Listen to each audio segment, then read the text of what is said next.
Hey YouTube, what's going on? Happy Thursday night. Before we look at cars, I just wanted to show you this. Hobby Lobby. This is static grass.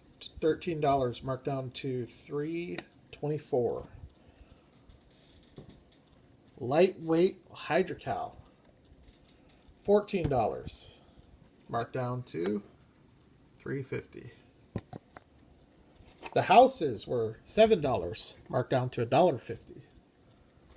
I got 6 trees, normally $5, marked down to $1.25. They're not very big, but they are definitely adequate. And those are always the most expensive part of a layout. I got some wheat bushes, little tufts. There's 30 of them. $10, marked down to $2.50. And then last,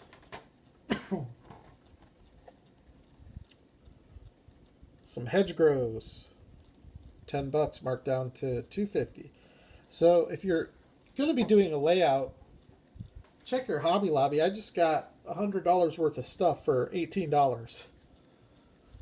So super happy about that. Although it's 110 degrees here, and I don't make my layouts inside because it's too messy. So it won't be October till I start making a layout. Anyways, let's look at some cars. These are Ertl, American Muscle.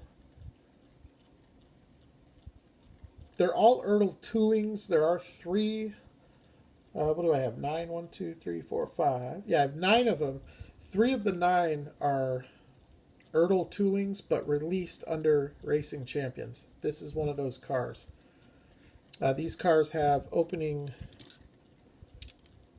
hoods and trunks. I just had this trunk open.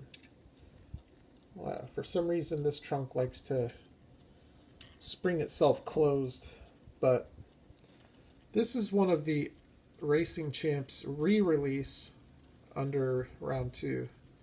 So it came in Racing Champs mint packaging, but if you look at the base, it's an Ertl base. It's a nice one. It's got nice lens headlights, painted tail lights. There's a lot of detail. These are the most detailed cars in this scale, in my opinion. I think they're more detailed than Auto World, although I think Auto World are more proper. These are more detailed than M2 and Greenlight. So great looking car, very well proportioned. There's your base. A lot of extra pieces there. The whole suspension, drivetrain, exhaust, the gas tank, all of that is separate. And there you can see the Ertl base with the November 4, 2015 production date from round 2. It's an awesome car. The next one that we're going to look at is also a Racing Champs release under round 2. And this one is I don't know what year. I think it's a 69.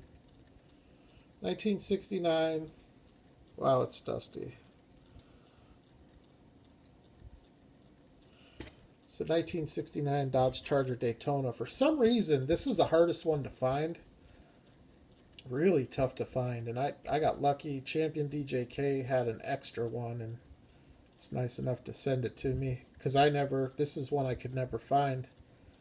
I don't know if it was like a short production run, because there were cases that would show up that didn't have this car in them. So I think from a detail and quality standpoint, this is probably my favorite Daytona Dodge Charger. It would certainly be between this and the Greenlight.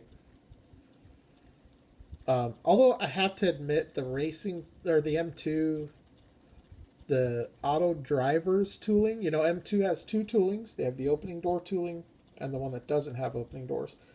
The auto driver tooling, which is the one without the opening doors, is a very nice tooling. So I do have to hand it to them. This one also has an opening hood, which I've never opened this hood. I don't really want to, because it's closed up really nicely. It does have an opening trunk. Oh, that's pretty cool. I've never noticed that before. The trunk has a spare tire in it.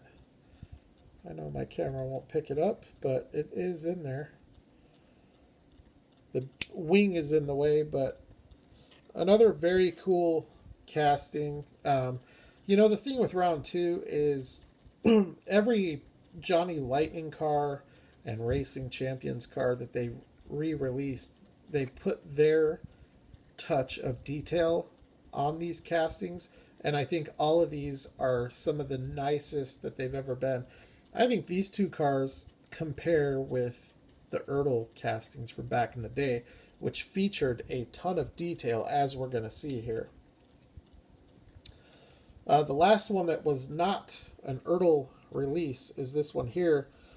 Ertl tooling, but this one is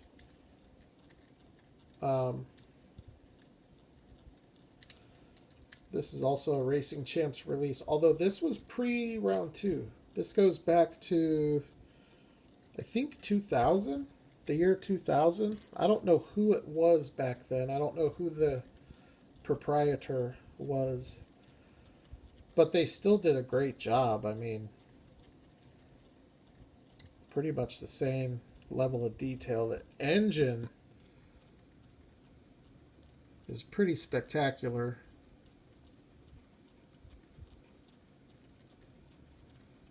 It has transparent lens headlights, painted taillights. None of these have, actually, I think maybe, yeah, there is one.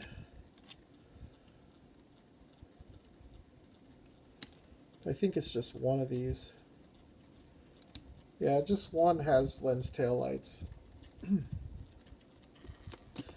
I think this is probably my favorite Ertl tooling of all of these, although it's hard because the one I got last night is awesome. There's a couple of these that are really tough to beat. But big difference between Ertl and Racing Champs is on the base, because you can see with the Racing Champs, none of them have the painted details on the base. So those first three cars are the Racing Champs releases. Now we're going to get into the actual Ertl release, starting with this. This is the same car as the one we just looked at, but you can see it's got a much more detailed undercarriage. 1970 Camaro Z28. Same car, different colorway. I like both of them. I think I like the red and black one better. But you have to admit, this right here is an awesome looking car.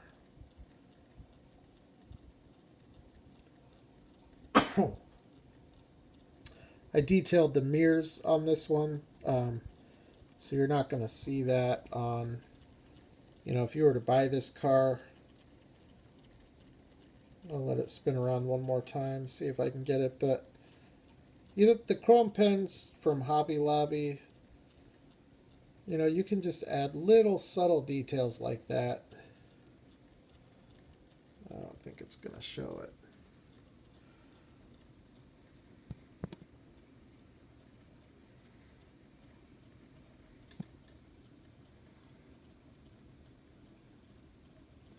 I don't know if it got any reflection or not. But anyways, that's one of the examples of the actual Ertl. And then all the rest of these are Ertl. So this one here is probably my least favorite of all of the ones that I have. Greenlight has done this car. I don't believe M2 has done this car, but I know Greenlight has. And I think Johnny Lightning did it. This is a Chevrolet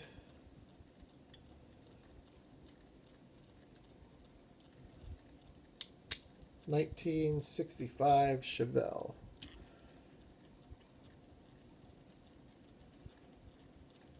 And the one that Greenlight did is actually the same color and everything. It's from the Hollywood series, Catch Me If You Can. I think it also came in the Hollywood 10-pack. Great looking car here from Ertl. Again, lensed headlights. I love the wheels on this car.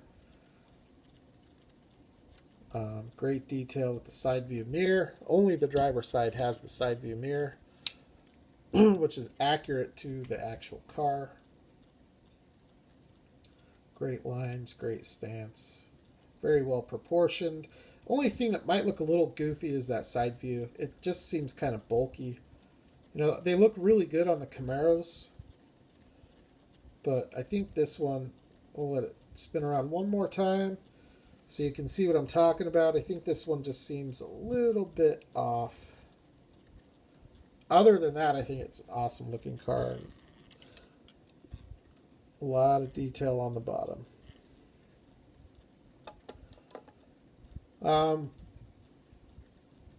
Which way do I want to go with this? Let's do these. 1971 Dodge Charger RT. This came by way of Paul Rosell as an RAOK. This was an extra in a trade. And I definitely love it. It's this Mopar, almost like a neon yellow.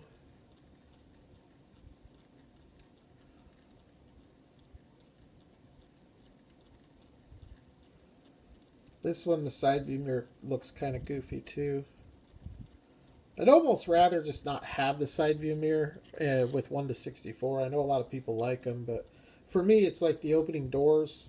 The scale, you know, it's almost just too small. And they end up breaking off. If they're part of the casting, then I'm okay with it because, you know, at that point, it doesn't become a durability issue.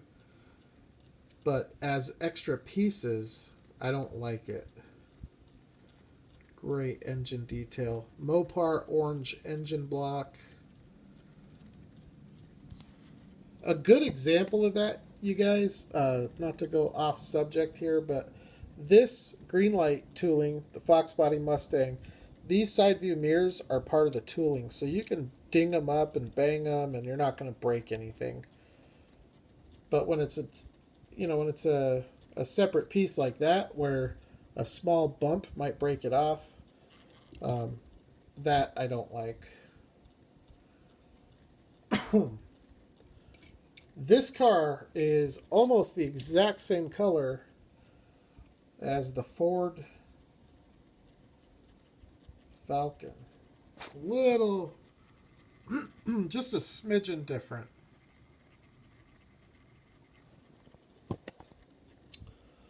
Okay. So the 71 Charger just happens to be one of the two castings that I have two of. I do like the deco a little bit better on this one. I love that yellow one, but this one here, there's just something about it. With the vinyl top, it adds something to it. Plus, I like the wheels and tires on this one better.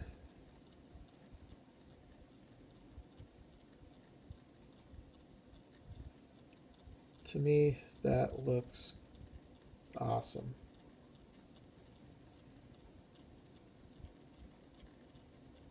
But, you know, it's subjective. It's a matter of opinion. Both of these are RTs.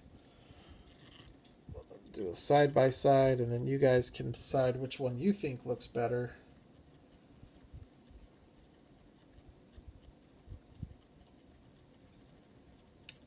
They both look really good. You can't go wrong either way. Okay. Next, this was the very first Ertl American Muscle casting that I ever purchased. And I've had it ever since. And because I liked it so much, I continued to buy them. Just a beautiful car. I don't know what to say. Auto World has one of these, and as nice as Auto World is, it's not nearly as nice as this. Granted, it's part of the basic Auto World, or deluxe as they call it. But the level of detail, even the sculpted detail, which to me is every bit as important, maybe even more important than the painted or tampo detail. This thing is just awesome. It's a great color too. Unfortunately, it's not really showing through because of all the blue in the background. It's a really, really nice metal flake blue color. This does have lens tail lights. I think they did that on this casting because it doesn't have any headlights. It has the hidden headlights. That is just a killer looking little casting. And that right there, my friends, is a 1969 Mercury Cougar Eliminator. And then the last one is this one here. This is the one that I showed last night. I just received this in the mail yesterday, so I'm not going to show too much of this. This one, I think when you're looking at this little group of 9 cars, this one here is the standout. They all look great, for what they are. If you're a Mopar guy, you're going to like Chargers or the Daytona. If you're a Chevy guy, you're going to like the Chevelle or the Camaro. If you're a Ford guy, you're going to like the Cougar or the Mustang. It just depends on what you like. But I think from an objective standpoint, if you're just judging the aesthetics of the car, this one is definitely the standout. So that is it for the Ertl. I want to, because I only have 4 of them. Stand by.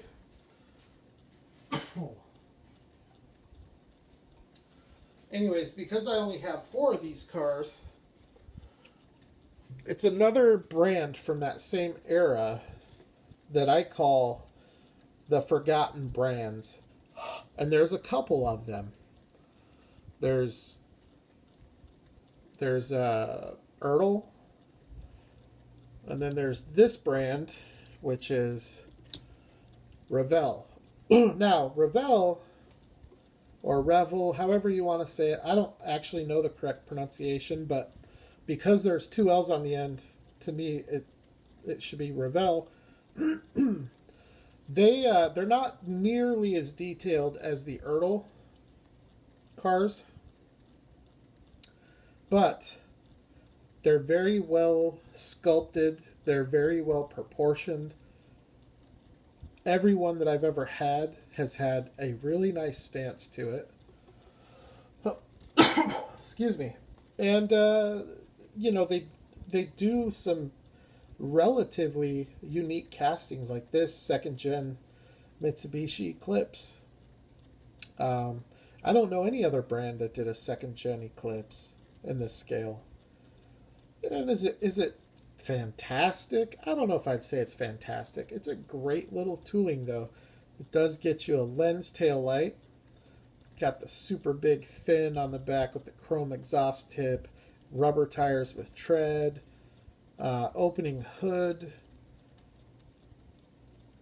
opening carbon fiber hood in this case. So yeah, they're not the same level of detail. The thing about the Ertl cars is you could display those next to a Tomica Limited Vintage or a Kyosho, and they would almost look like they fit in. With the Revell cars, you don't have that level of detail. So, I mean, if you display them with the Kyosho, they are going to stand out. You're going to be able to look at it and say, that one's a little bit different. Now, these cars, because of their rarity, they're very expensive to buy. This one here, I don't think there's been one of these on eBay in 6 months or something like that. This Integra here. Very hard to find. And that red Eclipse, same thing. Hasn't been one on eBay for a few months. There is a guy who has a lot of 3 of these. He has 3 of these for sale, and he's asking like $70 or $80 for the 3, which isn't too far off. They're about $20 a piece, minimum. That's about what you're going to spend. Same thing with this Integra. It's $20 car all day, maybe more. It's a Type R Integra. I know some people who are not familiar with North America have disputed me on that, saying that's not a Type R, because in the Japanese domestic market, the Type R did not have the circle headlights. It had just a single headlight that was more of a rectangular shape. But here in the US, we had the circle headlights on the Type R. Again, with this one, you do get the chrome tip. You get really nice, close to prototypical wheels. It does have rubber tires with tread. It does have an opening hood. This is a very nice looking car, very clean look, and it is probably the nicest example of this Acura Integra. I think this is a second generation Integra. It might be a third. The base on these cars is so simple that it doesn't even tell you what type of car it is. But I mean, that's just tough to beat. I think actually Kyosho did one of these, but you know, that's like a $40 or $50 car. This one is half that price. It's also half as nice, but the thing is, the Kyosho is really hard to find, and this one, they're both about equally as hard to find. This car here is what Revell is most known for today, and probably this is probably what attracts most collectors to Revell, is these lowriders. And just like all the other Revell cars, the lowriders are expensive. The cheap ones are about $10 to $15, and those are the panels, the old Chevy Deluxe. You know, you get into the Impalas, you're looking at $20 starting point. You get into the S10 pickups, you're looking at a $20 to $30 starting point. The Cadillacs, same thing, very desirable toolings, very expensive. So these can be very expensive to collect, but they are, in my opinion, the nicest lowrider cars in the scale. I like these a lot better than the Hot Wheels. I like the articulation on the Hot Wheels better. I think it just works better. But everything else I like better on the Revell. Although I think they could have done better with the headlights and the taillights. I love the wheels and tires, though. 100 spoke Daytons, white wall tires. They are rubber tires with tread. Or maybe not. Not all of them have tread, but they are rubber tires, and they are replicated 100 spoke Daytons. Although I'm sure if you actually counted the spokes, there's not 100 of them. So anyways, the lowrider cars, very cool. And then another late model Revell car. I showed this on the channel when I got it not too long ago. This is a car here that'll probably never leave my collection.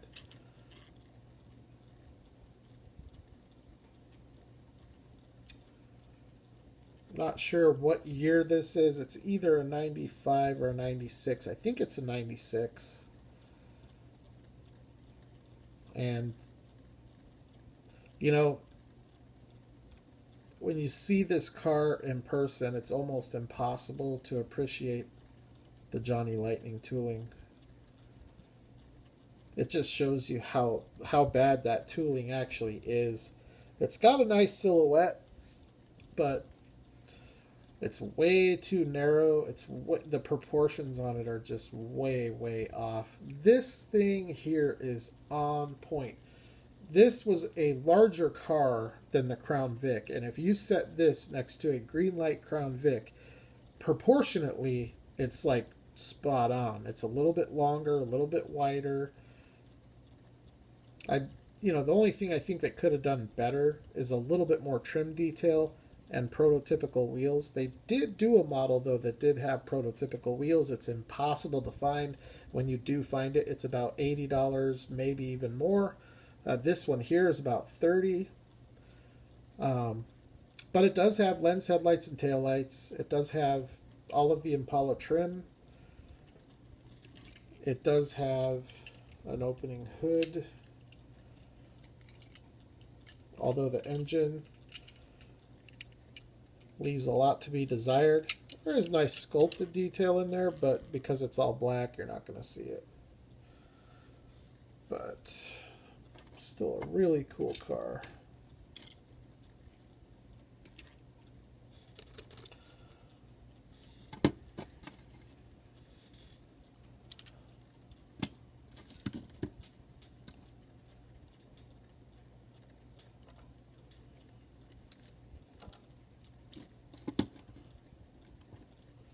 So I would say, first of all, I wish that I had collected back then.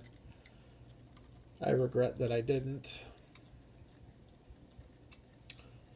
But, it's okay because a lot of these cars, like, mostly the Ertl American Muscle, every one of the, I don't think I've ever come across a loose one for sale. So that's a good thing because, it allows you to find them in mint condition. I would imagine that they're not the easiest cars to keep in mint condition because of all the extra pieces that are on them. But these are definitely brands that are worth looking at. Ertl, which is what you're looking at here, and Revell, which is what you're looking at here. But if you're one of those people that complains about the price of diecast, these brands probably aren't going to be for you. You should probably stick to your mainline Hot Wheels. Diecast is just like everything else in life, The good ones aren't cheap. The cheap ones aren't good. You have to find that balance. I really can't stand when someone says, I can't afford to collect those. If you can afford to collect $1 Hot Wheel, you can afford to collect a $25 Kyosho. It can be done. Quality over quantity is my mantra. It's what I live by. I would rather have one super nice premium detailed car than 25 junk Hot Wheel mainlines. And then, you just buy them over time. You acquire them through trades. You have a little bit of extra money after paying the bills every couple months, and you buy one or two. And then, before you know it, you've got a dozen or so, and you got a nice little collection going. And, I found this red Camaro for $2 at a local diecast show. The blue one I paid $9 for at a diecast show. The Chevelle was only like $6. So if you look, you can find deals. Now, you're probably not going to find those kind of deals with Revell. These ones they're just going to demand more money. Just is what it is. These 4 cars here, you would pay probably at least $80 if you were to go on eBay and buy each one individually in the package. Now, you might find someone who doesn't realize what they have and, post this Impala for $10. That does happen from time to time. But if you're going off of like the market price and what they're actually selling for, these 4 cars would be about $80. And from what I've seen, there's really no difference with these cars, whether they're loose or mint on card. They're about the same either way, as long as the loose car is mint. With these, like I said, I just don't ever see these cars loose.